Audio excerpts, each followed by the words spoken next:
18 কোটি মানুষের দেশে এক ধরনের গান করলে কিন্তু আপনি সবার ভালোবাসা পাচ্ছেন না। আমি একটু ভালোবাসার কাঙাল বলে একটু সব ধরনের গান করতে চাই, ওনার গানটা আমরা প্রচার করতে চাই। এই সময় যদি আমি অন্য গানের প্রচার করি সেটা ওনার প্রতি অন্যায় হবে, এই কারণে ওনার পারমিশন নিব। আমি কি উত্তরটা দেবো নাকি?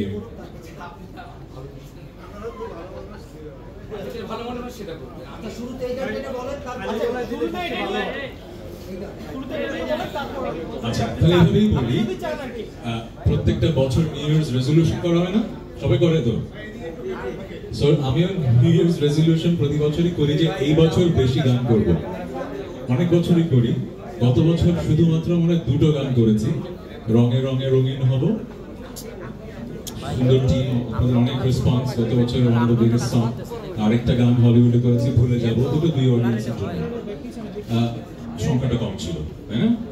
এই বছর রেজলিউশন করেছে অনেক বেশি গান করব, বাট এই রেজলিউশনটা এইবার পূরণ হবে কারণ অলরেডি 4টা গান হয়ে গেছে, এই 1-2 মাসের মধ্যে আসবে। এই গান দিয়ে শুরু হলো, একা ঘর আমার।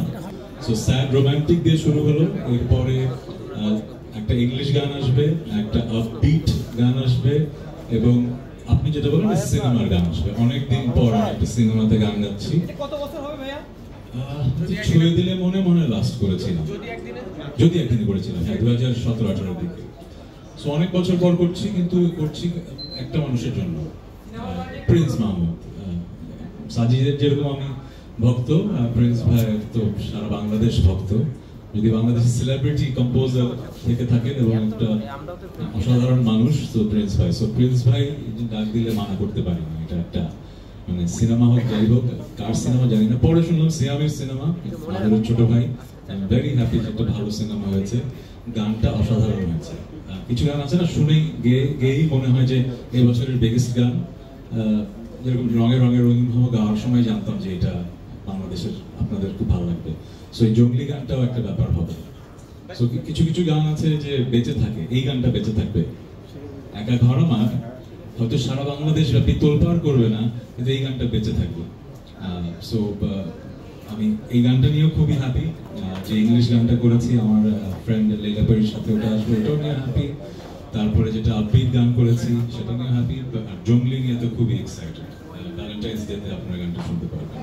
হাসান ভাই, এই ফোনটা একটু নামান না, একটু শুনে নেই। গানের প্রশ্ন আগে, গানের আয়োজন।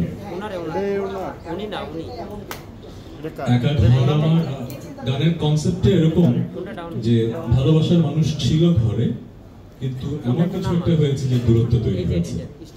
কিন্তু দূরত্ব তৈরি হলেও একে অপরকে অবহেলা করছি হয়তো ঘরের। হ্যাঁ, লোকটা ক্যামেরায়। ওকে, চিনবে, আমার ভয়েস শুনেছি। হাসান ভাই, ও আচ্ছা, হ্যাঁ।